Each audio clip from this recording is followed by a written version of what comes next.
Hi everyone, I'm April D'Amato, the host of In This Together. And today we're going to be talking with Jennifer Siskind of Food and Water Watch. And I just want to remind you, my show is dedicated to showing you how the spiritually awakened individual comes together with community activism to change the world around us and to make community changes from your community outward globally as well. And so I hope that you can learn from us and that you will find ways you can use your voice and participate in the changes that are taking place on our earth now. So Food and Water Watch is a national organization whose primary focus is healthy food and clean water. As a matter of fact, their mission is Food and Water Watch champions healthy food and clean water for all. We stand up to corporations that put profits before people and advocates for a democracy that provides people's lives and protects our environment. Some of the questions you might be thinking, what is fracking and what does it have to do with my water? You might also be thinking, why do I care about this? We don't frack in Connecticut. And you may be wondering, why do I find this topic important? Well, anything that potentially can harm the air I breathe or the water I drink is important to me, and it should be for you as well, and I'm sure it is. So fracking waste has the potential of creating a risk to our air and water here in Connecticut. And today we're going to find out more about that and what fracking is and why we need to be aware of fracking waste and what it has to do with Connecticut right now and why it's so important during this legislative session. So let me welcome my guest, Jennifer Siskind of Food and Water Watch. She'll be here to talk with us about her organization, their campaign to enact a permanent ban on import and disposal of fracking waste here in Connecticut. So Jennifer, welcome. Thank you very much. I appreciate you having me on. Yes, thank you for joining us today. So please tell us a little bit about your background and how you become involved with Food and Water Watch. Well, I'm a volunteer with Food and Water Watch. I have a titled position, local coordinator, but I'm not paid. It's all pro bono, if you will.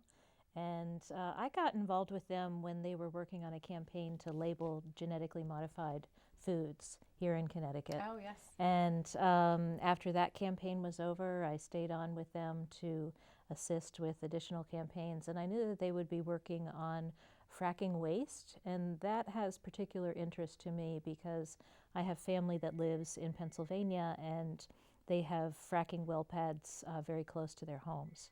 So, Oh, wow. so I've seen firsthand the damage that can occur. And I've done a lot of research on the hazards of the ingredients of the waste and toxins that are contaminating our air and our water, and so it's something that's very close to home for me. Wow, that really sounds amazing that you have that connection and you recognize what the risks are and what the problems are. And Pennsylvania's been through a lot from what I've read and heard about. It has. There have been more than 10,000 high-volume hydraulically fracked wells that have been drilled already in Pennsylvania.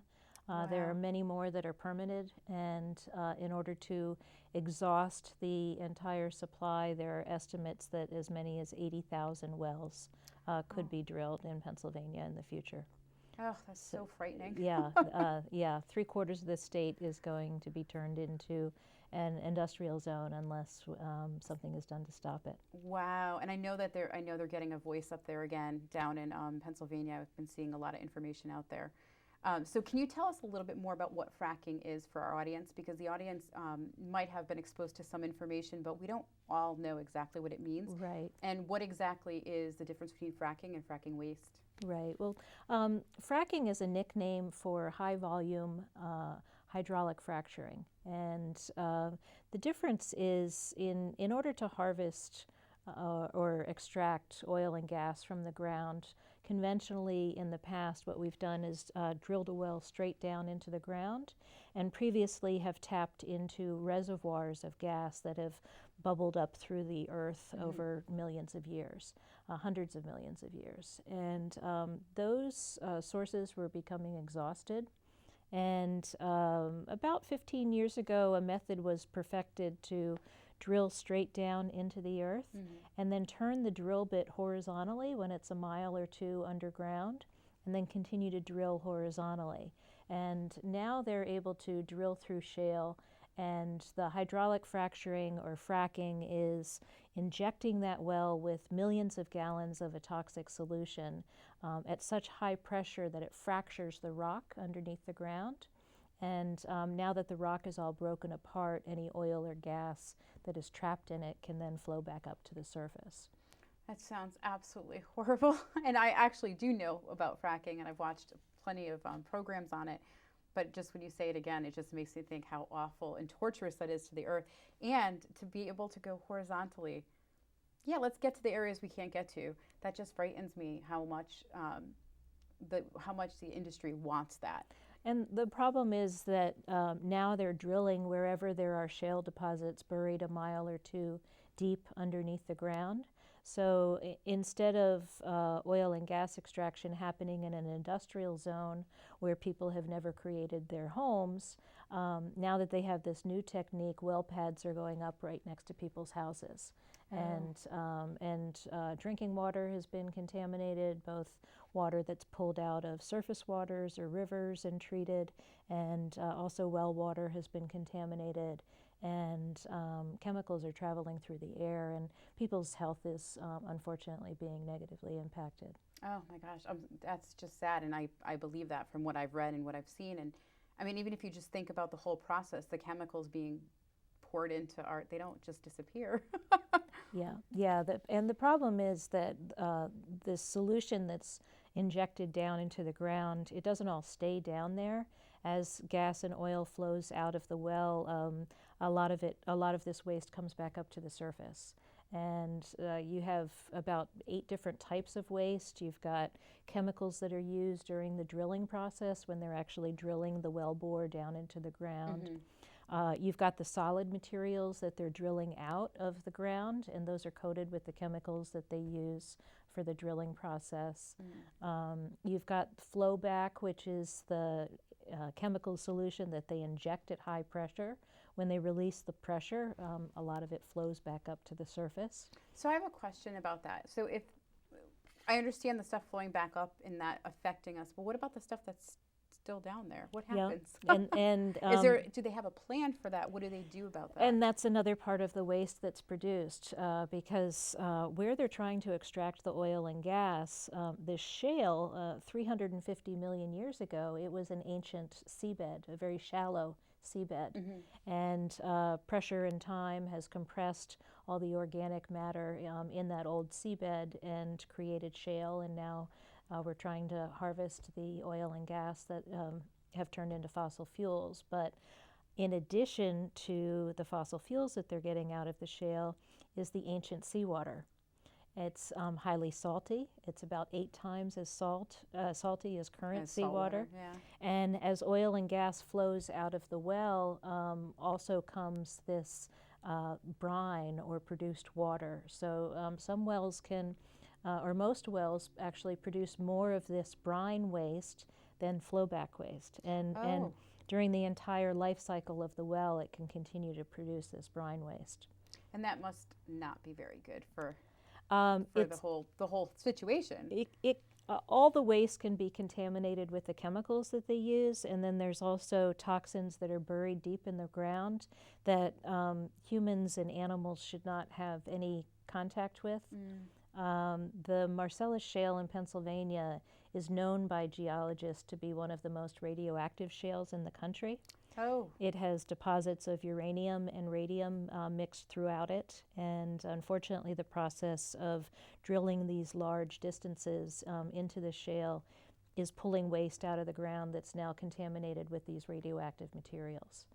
That is really frightening. We're talking about radium-226 and radium-228. 226 has a radioactive half-life of 1,600 years. Oh my goodness. So once you bring it to the surface, you're creating this radioactive legacy and contamination wherever it is spilled or leaked, or if accidents occur on roadways when it's being transported, or if it's improperly treated and then discharged into sewage systems or into local waterways.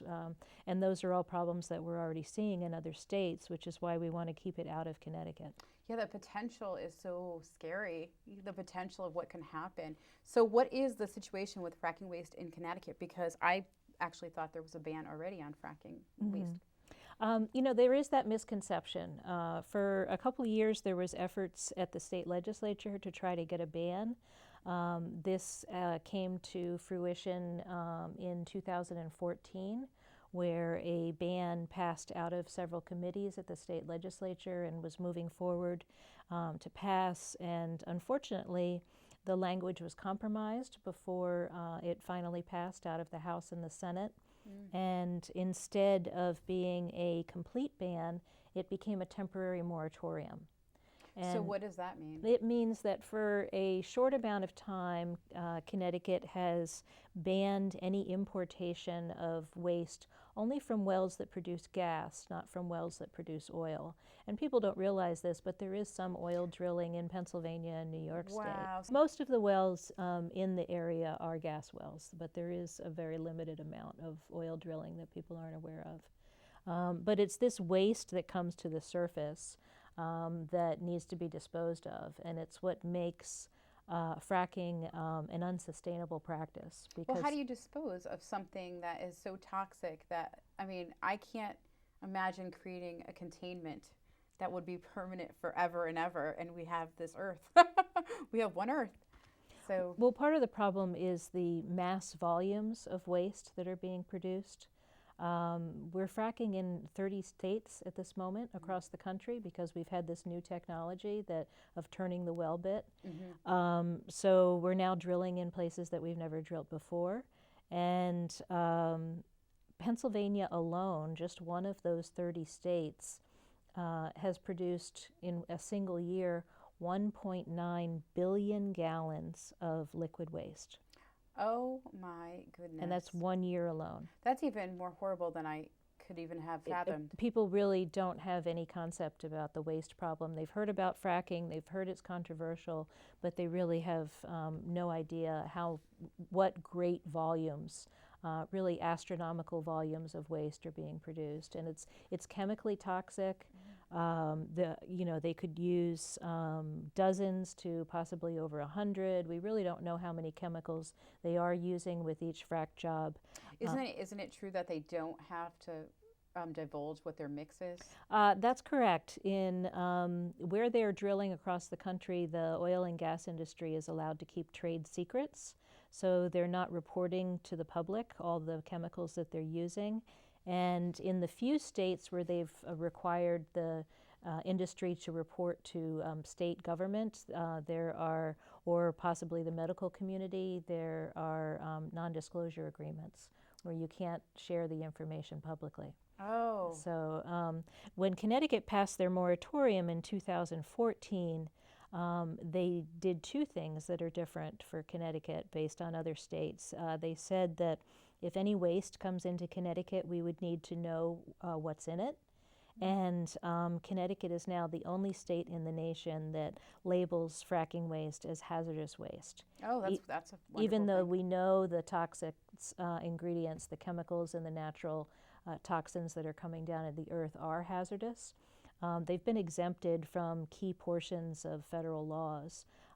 So it's up to states to write their own regulations. Wow, and with this new administration that we have, they seem to think nothing's wrong with fracking, and so that must be really scary. We try to hold politicians accountable. So we're certainly concerned about what's happening at a federal level under this new administration, but there has been quite a lot of drilling over the past 8 years as well. And we want to protect our water resources and our food sources. Fracking's occurring in right next door to fertile farmland that's being where crops are being grown and feed crops are being fed to animals. And unfortunately, both the chemicals and the radioactive toxins can be taken up by plant matter. So if you're eating contaminated crops or if animals are eating contaminated feed, unfortunately the radioactivity never goes away. And there's not really regulation about what, where your food is grown. Right. Unless you're, I guess, considered an organic farmer, and then there's certain things that you have to be organic. But at the same time, you really don't know. There's very little oversight as to what's happening to our food supply right now with regards to fracking and our water supply, actually. So We want to keep this waste out of Connecticut. Unfortunately, the moratorium, the worst language that was compromised when the ban was changed to the temporary moratorium was a mandate that the Connecticut Department of Energy and Environmental Protection will write regulations and submit them for review on how to deal with fracking waste in Connecticut. And the earliest they can do that is this coming summer, July 1st, 2017. Okay. And the latest they have to submit those regulations is July 1st, 2018. And unfortunately, Commissioner Klee, who's in charge of Connecticut Deep, has not been supportive of a statewide ban. He testified against banning this waste in two different committees. What would be the reason? What would be his reason for that? And why, I guess I want to say from the state level, knowing some of the information that's out there, why would we want to bring that here? Well, on a very short-sighted viewpoint, there's money to be made off of fracking waste. We're talking about huge quantities. So every time a permit is written to allow the waste to be trucked in and dropped off at a treatment center here in Connecticut, the state could be earning fees off of these permit fees. Okay. So that's one possible incentive. The hazardous waste treatment facilities here in Connecticut are for-profit, privately owned facilities. It's unknown what kind of influence the business community is putting on our state legislature and our leaders across Connecticut. There's a possibility that these facilities will treat the waste and then effluent will be sent on to other treatment facilities in Connecticut. And, that could extend the contamination if the waste is not properly treated. And that's what we're already seeing in other states. It's very expensive and very difficult to effectively treat this waste, particularly remove any of the radioactive constituents. So I guess I'm unclear on this for myself and maybe my audience as well. So when they want to bring fracking waste here and they want to dump it here, basically, so we're like a dumping ground, like we'll find a little dump area and we'll dump it. So when you're talking about the treatment center, so basically their intention is bring the waste here, we'll treat it, and then either it stays or it moves on. So I guess my question is, what do they do to treat it? How do you treat that? And my other question is, if they leave it here, what happens? And then I guess there's a third part to it. And if they move it on, you were just saying there could be more issues with that. So if you can speak to that a little bit, since I'm not familiar with this at all, and I really don't know how that works. I just know that I don't want any fracking stuff here near me at all. Right. Well, there's 3 for-profit, privately owned hazardous waste treatment centers here in Connecticut. So it's a good thing that this is now classified as hazardous waste, because at least we'll have the right placard on a tanker truck as it's moving through Connecticut. And some regulation to it. But the double-edged side of the sword is that we do have hazardous waste treatment facilities, and bringing this waste to Connecticut would add a significant number of tanker trucks moving through our highways and on our local roadways to get to these facilities if they decide to apply for a permit. And they could make a lot of money because basically they get paid for every gallon that they take in. The 3 facilities are located in Bridgeport, Bristol, and Meriden. Okay. So Route 84 is likely going to be a route. 95 could possibly be. Route 8 extending from 84 down to Bridgeport is a possibility. Extensions going up into Bristol. And then in order to treat it, most likely these facilities will have to add specialized new treatments that they don't currently have. There's all kinds of reverse and forward osmosis methods that can be used. There's distillation, there's various filtration. Basically, you have to treat it about 3 or 4 different ways before you can possibly discharge it. And unfortunately, all 3 of these facilities have been non-compliant either all or most of the past 12 quarters. Rivers Alliance has pulled their EPA echo records. Oh. You can go to Rivers Alliance website and look at these records and investigate them in detail. And 2 of the sites have had significant violations.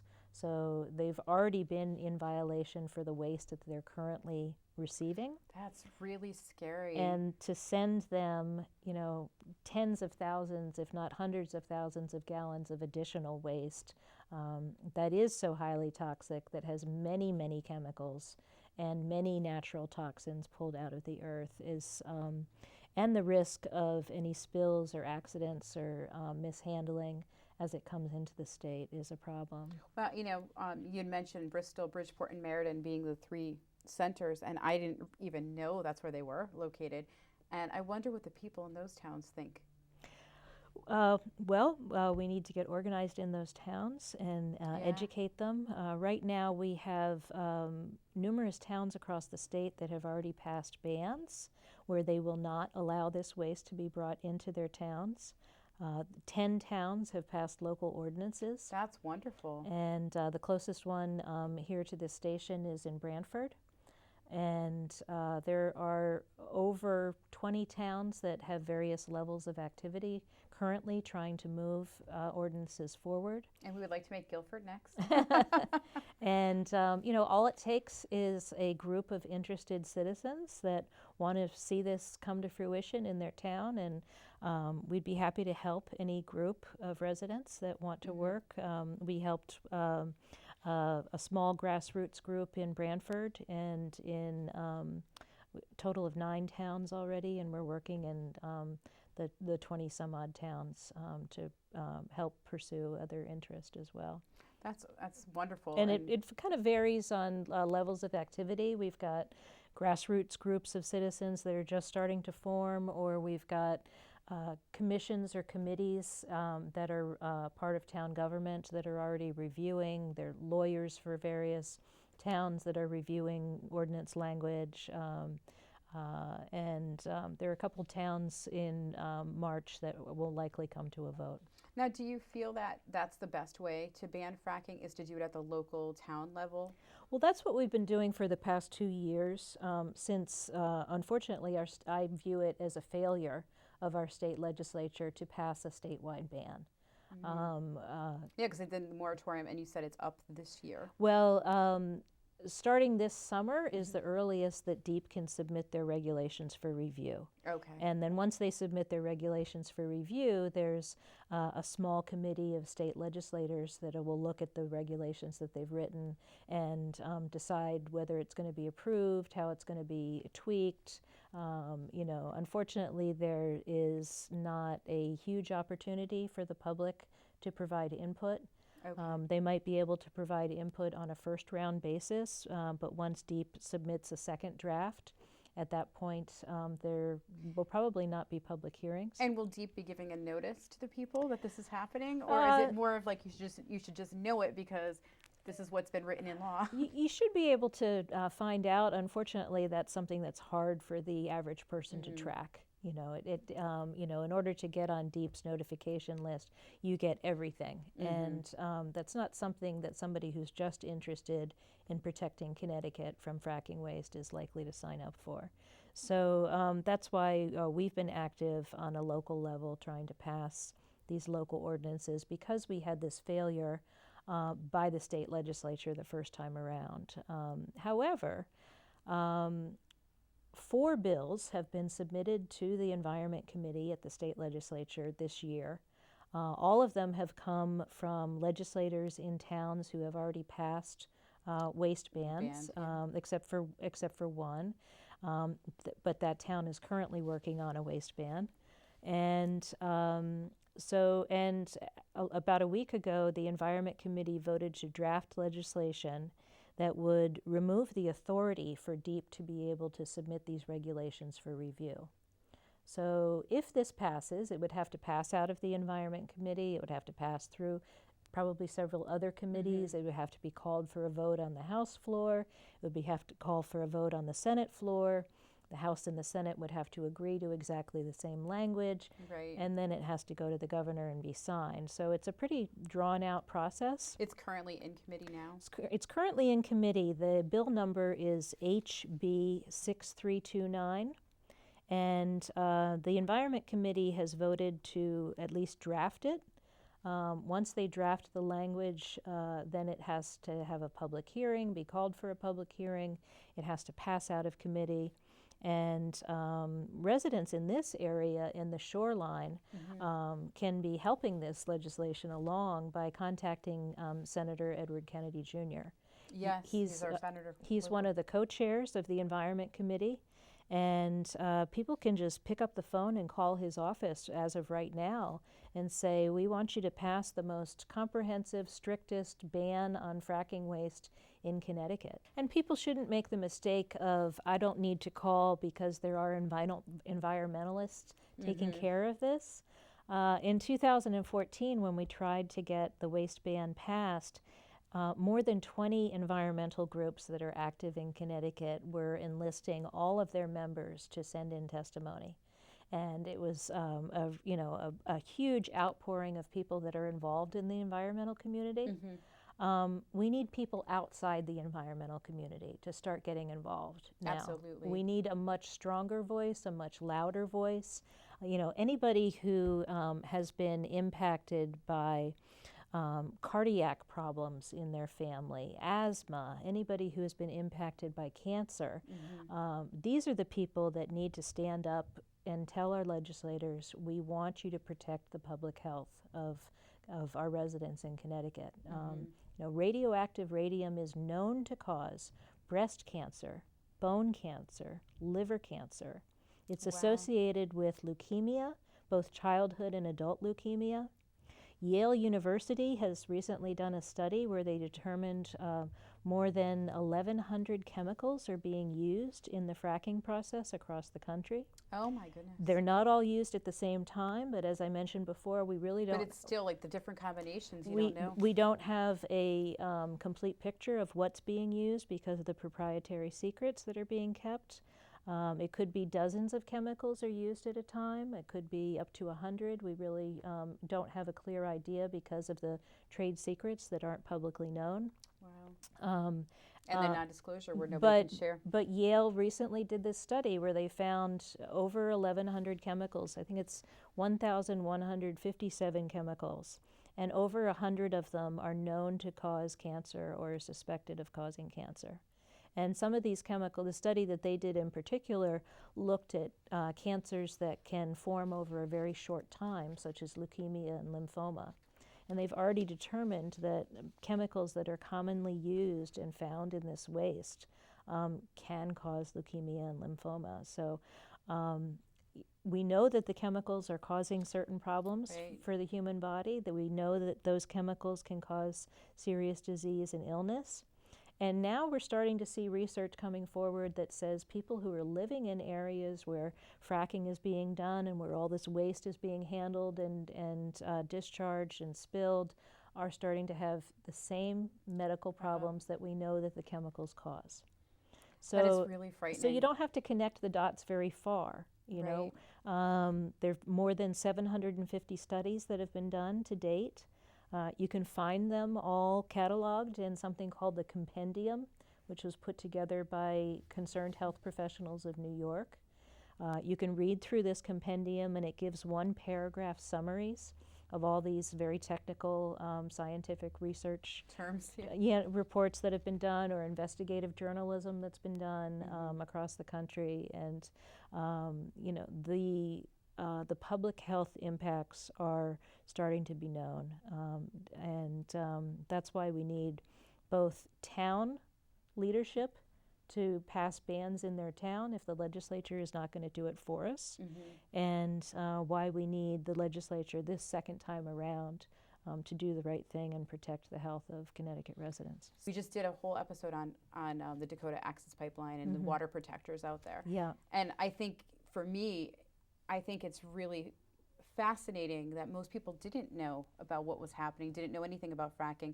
Like I knew about fracking, but I didn't know the details that you're sharing, especially about the waste and how it really has so many chemicals. I'm still floating in my head with all that thought in my mind of we don't even know what's in this mixture, this like dangerous cocktail Right. that they're making. And another problem with a cocktail is something called a synergistic reaction.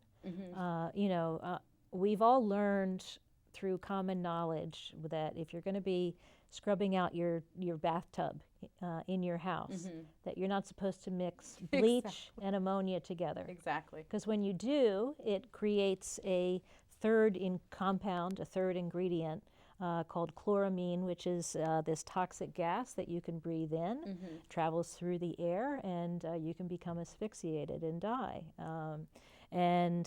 What we don't know, and what researchers will probably never know, is what type of secondary compounds are being created when you're mixing dozens upon dozens of these toxic chemicals together. Right. And when they're mixing with contaminants that are in the ground. It's not just radium-226 and 228, but you also have arsenic and lead and hexavalent chromium. Most people had never heard of that chemical, hexavalent chromium. I've heard about it like in the last year. Well, before the movie Aaron Brockovich, nobody had never heard of the chemical hexavalent chromium. Yeah. That's coming out of the ground and it's contaminating the waste. So it's really frightening. And it's possible that this is a chemical that's one of the proprietary trade secrets we really don't know. This is what we need to be concerned about. So in regards to the fracking waste again, I want to talk about the treatment centers. So when they're done with it, what happens here? Like, so they've quote unquote cleaned it, purified it in their way.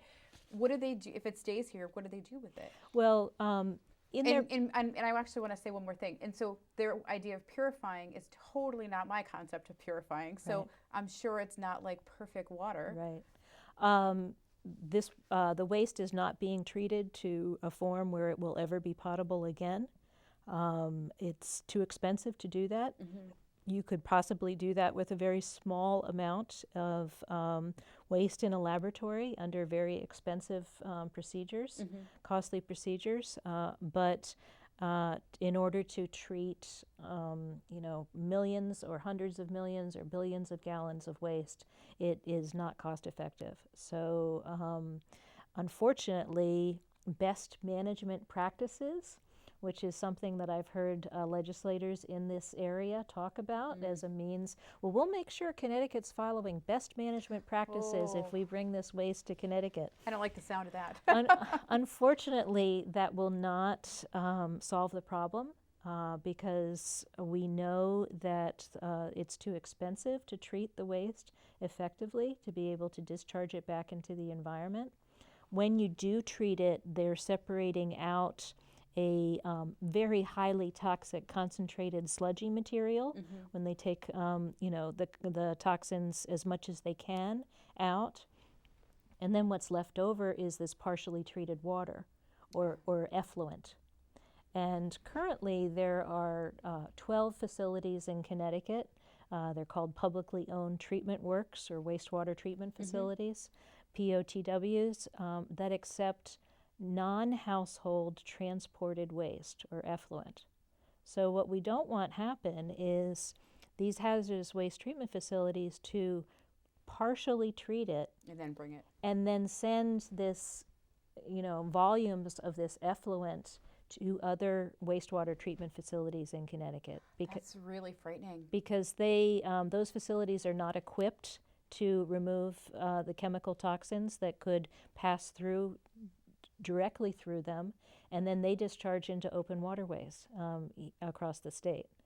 And then you've got the problems for the towns that own these POTWs or operate these POTWs, where they separate a sludge out as well, and they have to send this sludge off to be disposed of. And sludges go to trash to energy incinerators, where they're burned and turned into energy. You've got the potential for toxic emissions going through the air from these incinerators. You've got the problem where anything that's incinerated, even if it's torched at 2,000 degrees or however hot they are, they're burning in these incinerators. Anything that's radioactive that slips through remains radioactive throughout the entire process. So we would just have places of really bad stuff, ultimately. Unfortunately, in layman's terms. It's a radioactive legacy that we are already creating across our country, and I am trying to do everything possible to keep Connecticut and New England as safe as possible. We're not currently drilling in this area. It makes no sense to bring these toxins to our state. They certainly shouldn't be going anywhere where they can affect anybody's public health. But bringing it to Connecticut makes even less sense because we're one of the most densely populated and smallest states in the nation. So why would we put thousands of tanker trucks additionally on our roadways to bring this waste into Connecticut? So what is our governor's view? Previously, Governor Malloy did not support a statewide ban that I am aware of, and that might have contributed to why we have a moratorium now instead of a ban. Senator Ed Meyer was the previous co-chair of the Environment Committee, and that was one of the comments that he made when this was signed into law, that he really wanted to get this passed. But unfortunately, the governor had a different idea. He wanted to have DEEP study it and write regulations instead, and that was a mistake. But unfortunately, it's not just on Governor Malloy's shoulders, because this passed in the state legislature with with bipartisan support, and so we really need all of our leaders to step up and protect Connecticut. And it's not just our public health. That's one of the factors that I've been talking about so far. But if a town receives effluent that's still contaminated, now their sludge is contaminated. And if they can't send potentially radioactive sludge onto the incinerators because of the problems there, they're going to have to find an alternative source, which is many states across the country where they can send this radioactive waste for land disposal. So it just keeps moving, and it keeps moving. It's never staying anywhere. And the cost burden to taxpayers in that town will have to pay for proper disposal of this now contaminated sludge. Remember I said that the waste or the produced water, the brine, is 8 times saltier than seawater. These are multi-million-dollar facilities, and you run the risk of damaging the infrastructure of your facility, and then the burden on taxpayers to repair any infrastructure damage. You've got issues where surface water might be used as public drinking water, and even just a small amount of this waste being discharged into a drinking water source. Absolutely dangerous. The chemical reactions that can occur when you treat that drinking water and try to disinfect it with just a small amount of bromide that's in that waste here again we have this synergistic reaction. You've got the bromide in the waste. You've got chlorine that's used to possibly remove any kind of bacteria or treat the water before it goes through your pipes. When you combine these two together, you create a third compound called trihalomethanes, brominated trihalomethanes, which are highly cancerous. So here, in an effort to try to treat public drinking water, if it's already been contaminated with some of this brine, on a surface level, you're creating something even more toxic that's being sent through people's pipes to drink. And and that potential is why there's been so much activity around the country to ban this waste. If we just look at a map of New York State, you can look straight across the Sound to Long Island. Both counties of Long Island, Nassau and Suffolk County, the legislatures for those counties have already banned this waste. All 5 boroughs of New York City have banned this waste. Wow.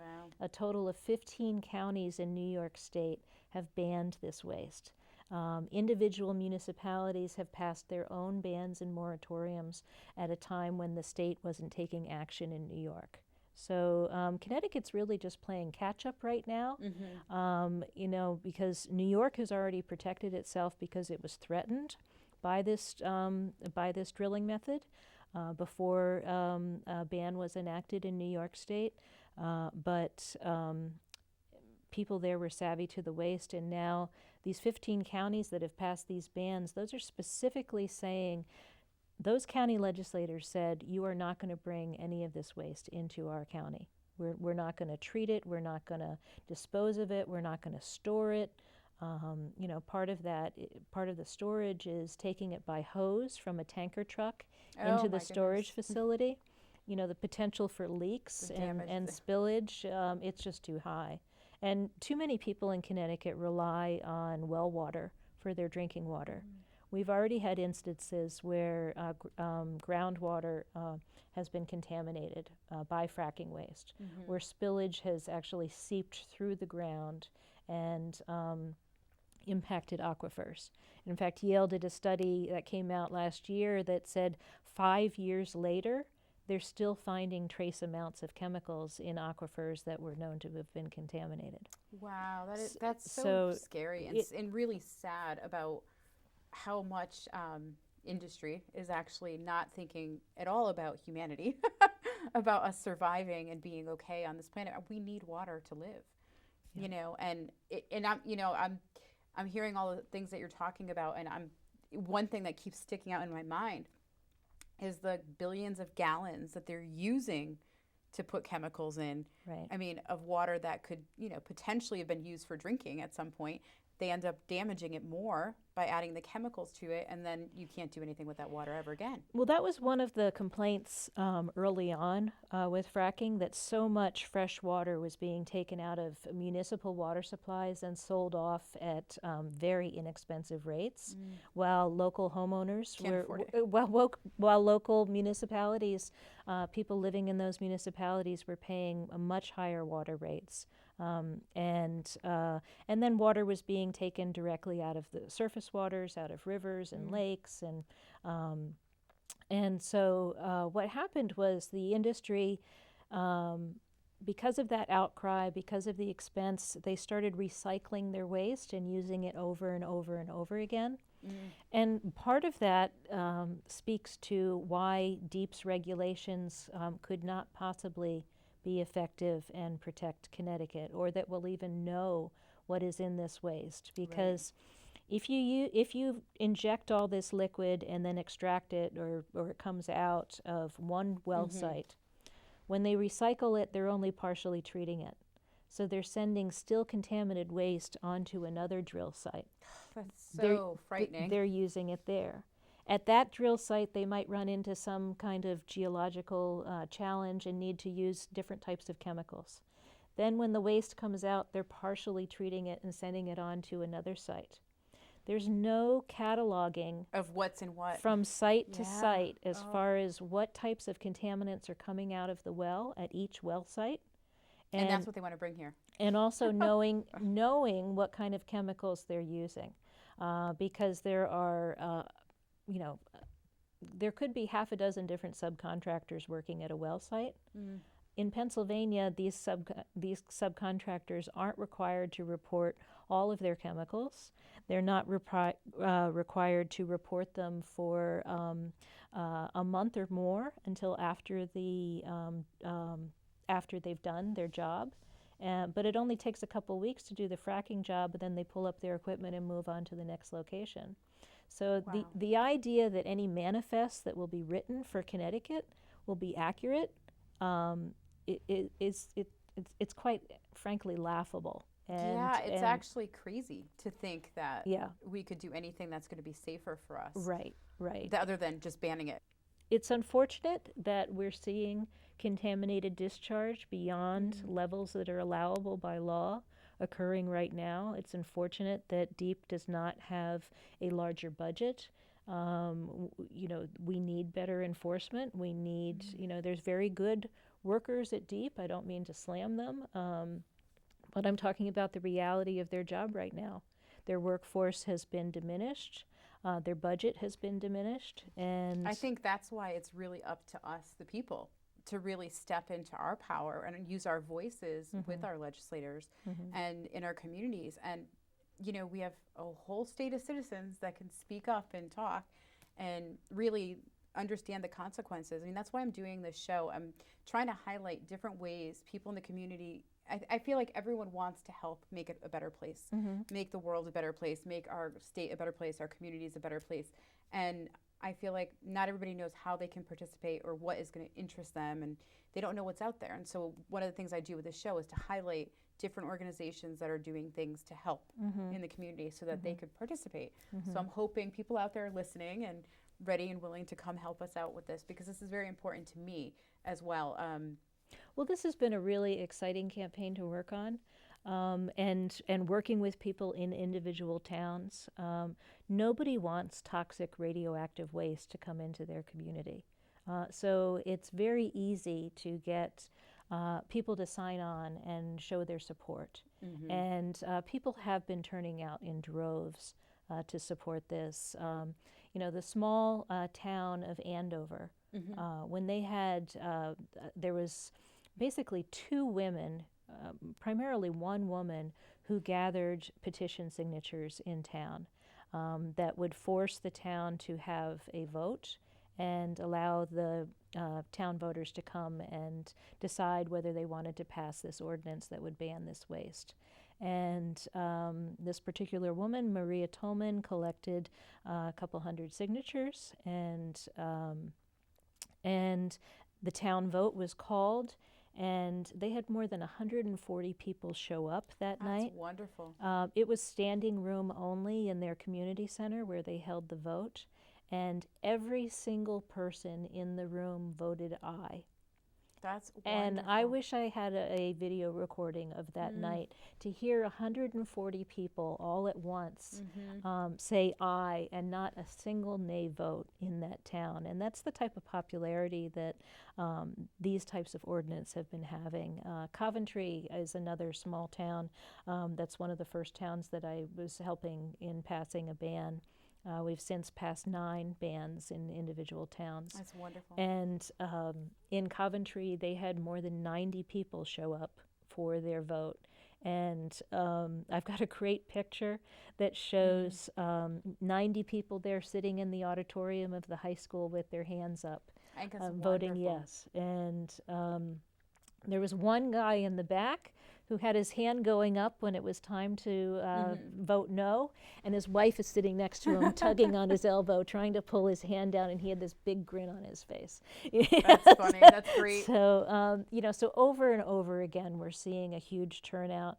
In Brantford, they had more. I think the key, excuse me for interrupting you, but I think the key is people need to know, because I really don't think many people realize. Like, I actually thought we had a ban. That was my assumption all this time, and then I did find out there was a moratorium, and that kind of freaked me out to find out, oh, that wasn't a ban, and they might be regulating so they could bring it in, and that made me frightened. So I think either people think there's a ban, or people don't even know it's a consideration for our state. Right.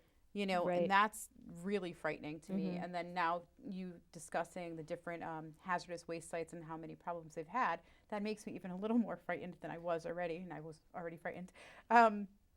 But I feel like that is why it's so important that information gets out there and that we address this locally. I agree with you with that. That makes a lot of sense to me. And I hope that on the state level, we do reach out to everybody who's on the environmental committee, because that's really important too.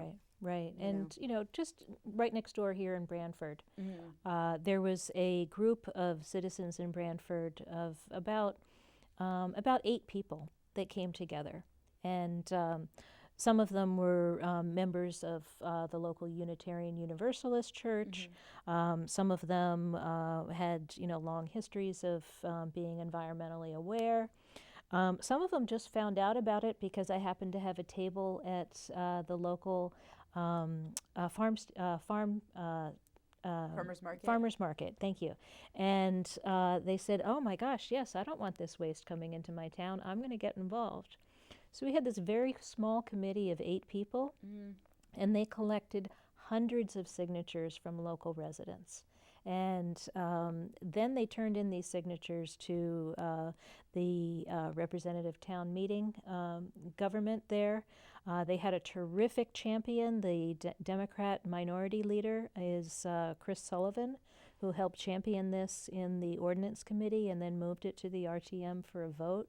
And the Conservation Commission was behind this. The Town Forest Commission was behind this. Wow, that's great. The local Audubon Society helped sponsor a public forum where I showed slides and gave a PowerPoint and the same type of discussion that we're having today. And initially, unfortunately, the Republican majority leader in Brantford came out very strongly against passing an ordinance, and to his credit, Chris Sullivan, the Democrat minority leader, did not give up. He kept up the pressure, and so did the citizens in Brantford. That's wonderful. I think they had more than 35 citizens write letters to the RTM to read the night when they were going to consider the vote. It took them almost an hour to read through all these letters. Wow. And there were RTM members who were prepared to vote against the ordinance that night.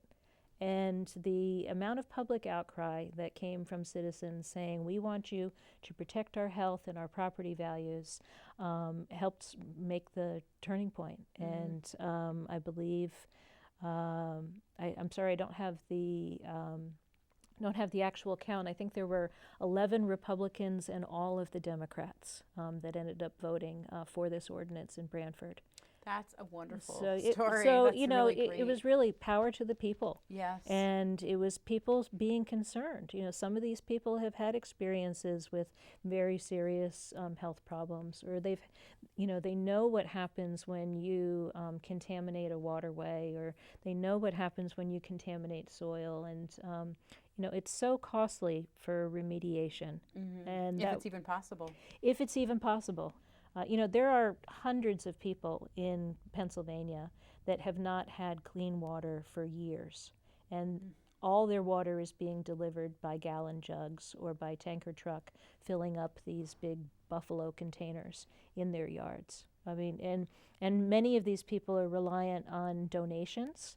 Yeah. They're low income. They're not being provided a water source by the drilling companies that they had crystal clear water before drilling began, and they've had contaminated water for years, and many of these people are on their own. Their property values have plummeted. They can't sell. They can't afford to leave. It's really scary. And they're relying on donated water for everything, cooking, bathing. It's just incredible. It's really scary, and thankfully there are people that are helping, but really to have to rely on that, I can't even imagine what that would be like. And unfortunately, the solid wastes that are coming out of fracking wells, some of that solid waste is being sold off as capping material for brownfields. I'm just... Some of the waste is being sold off. No offense, I don't like talking to you. It's making my vision of our future worse than I thought. Your head can just spin completely around. It literally is like there's so much going on in my head right now. I'm like, oh my God, it just gets worse. So this is another reason why we want to ban, because of when you reuse this material, it's called for beneficial use. And an example of this in Connecticut is if somebody has their roof replaced, or you get rid of tires on your car. The asphalt shingles are ground up and they're turned into construction fill. You see these large dark piles of material wherever the state is doing like new roadway construction or bridge work, and instead of sending all these asphalt shingles to a landfill where it's going to fill up very quickly, you repurpose it and you reuse it. This is what we don't want to have happen in Connecticut. We don't want this beneficial use determination or these BUD permits to be written to allow using solid fracking waste, whether it's been treated or somehow handled. We don't want it used in Connecticut because the risk is too high that there are radioactive and chemical contaminants that weren't properly tested for. And And we don't even know what's in there. and a town would have, you can take this, soil, earth type material, and you can heat treat it to try to burn off the chemicals, but you can't get rid of the heavy metals, and particularly radium 226 and 228. And once you bring it into a town and install it someplace, there's that risk that it will continue to leach radioactive material over time. So frightening. And, you don't have to look very far in Connecticut to see where these types of problems have existed. Several decades ago, the town of Greenwich was building new sports fields around their schools. And they brought in material that was contaminated with coal ash from an energy center. And it wasn't until decades later, when they were required to do new specialized testing that had since been passed into law, in order to do some construction on their fields, the soil was tested, and it was found to be heavily contaminated with PCBs. Wow. So Greenwich, over the past couple of years, has spent millions of dollars ripping out all of their sports fields that were contaminated and replacing them.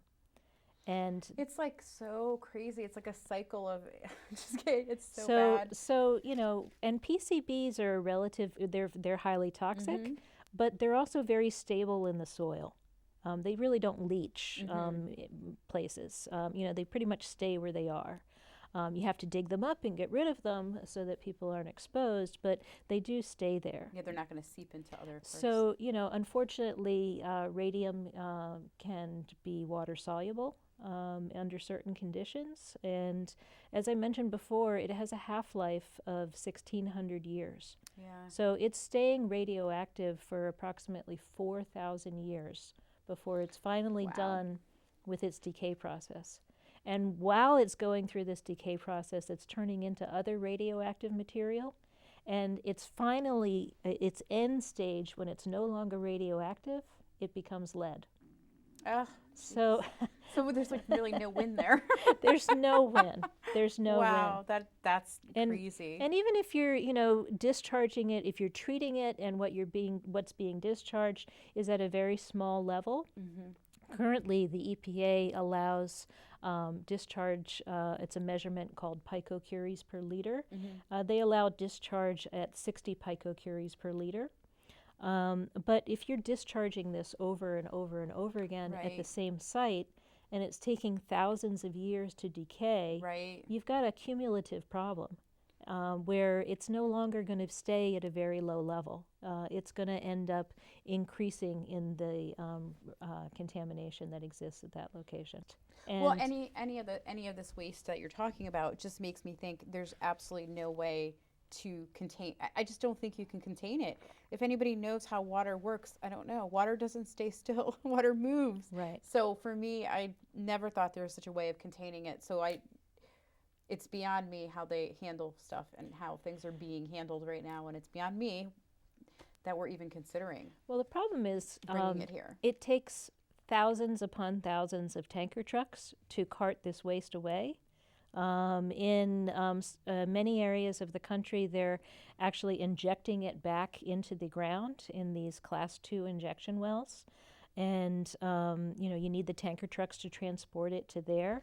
When it's sent to an industrial waste treatment facility, again, the tanker trucks need to go to those facilities.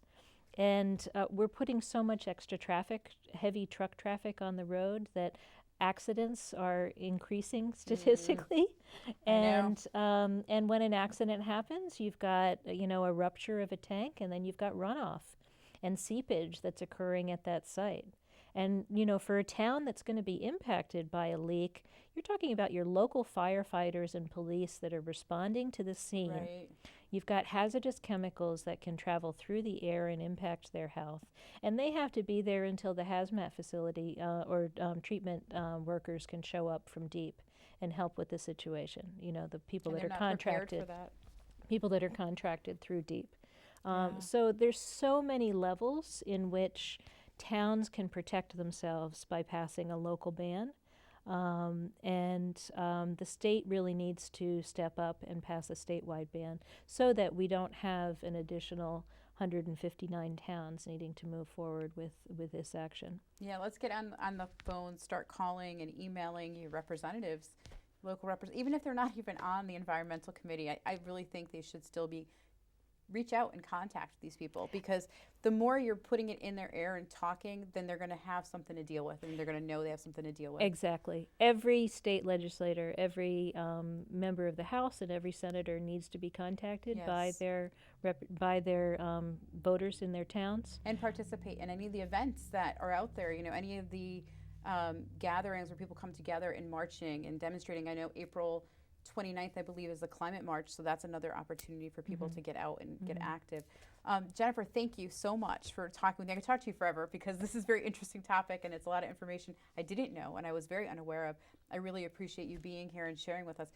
Just one last question. What is a good way for them to contact you if they have more questions and get involved? Anybody that's interested in helping out can contact us through our website, Okay. foodandwaterwatch.org. Okay. There's a little contact tab, and people who would like to start working on a local ordinance for their town, I'd be happy to come in and assist them and provide any help. I can give a public presentation. I can provide research materials. I can provide talking points. I can provide posters for events and flyers and artwork, whatever people need. That's wonderful. I'll even be standing right next to people with a petition page in my hand, helping. So That's wonderful. And Yep. I'm definitely going to be inviting you to come here to my local library here in Guilford and talk and have an evening where the community can come together, learn a little bit more, and we can talk a little bit more and get people active and connecting to one another so that we can make a ban happen here in Guilford. That's very important to me. So I want to say thank you again. And I want to say to everybody who's watched the show, we really need to stand up and help one another, and we need to make sure we protect our water, our air, the environment that we live in. I mean, we talked about so much during this session today, and I've learned so much more than I ever dreamed that was even out there with regard to fracking waste. And I really don't want it here in Connecticut, and I surely don't want it in the town I live in here in Guilford. So that's very important to me. Barring that, I would like to just stop fracking completely. The fact that it's still happening, we need to do something about the waste not being brought here into Connecticut. So I ask for you to support me and everybody else who is working really hard to stop that here in this area and in the whole state. And I want to end the show with a quote from a filmmaker, Josh Fox. He wrote, he did the documentary film Gasland, and he also has a newer one out, and I do not remember the name of it, but I'd like to just read a quote from him. We need policy change, and the most important thing people can do is to contribute and participate in the political process. We have to vote climate change deniers and people who will create subsidies for the fossil fuel industry out of office. We have to protest when bad decisions are being made about fracking or tar sands. I really liked the quote just because it talks about what we're talking about, but it's a bigger view about how we as the people need to be proactive, and we need to step into our job as citizens. We're all in this together. We're not separate. We're not individual. We're all sharing land. We're all sharing the air we breathe, the water we drink, and we need to help one another. So that to me is very important, and I hope that you enjoyed the show. And please feel free to contact me if you're interested in participating in doing a fracking waste ban here in Guilford. Thank you. Thank you.